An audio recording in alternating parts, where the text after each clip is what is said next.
भावुक हो गए ना। ख्याल नहीं हो रहा।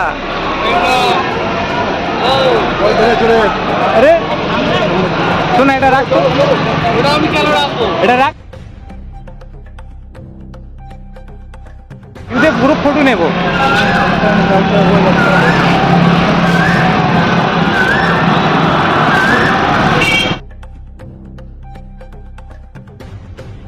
हम जिधर पूरा वीडियो ले रहे हैं, ये वीडियो सबके पास नहीं मिलेगा।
জামাই জমি দুর্নীতি কাণ্ডের তদন্তে তলব করলো।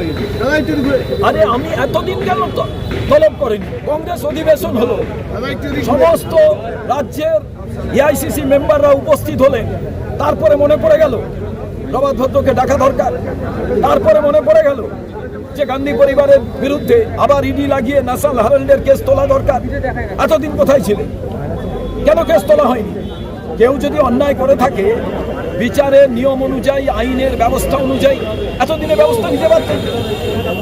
গুজরাটে যেই রাহুল গান্ধী বলেছেন গুজরাট ফোকাস, গুজরাটে কেন হাতকড়া করে গুজরাটের ভাইয়েরা অন্য দেশে অবৈধভাবে চাকরি করতে যাবে? সেখানকার রাজ্য সরকার, কেন্দ্র সরকার তারা কি করছিলেন?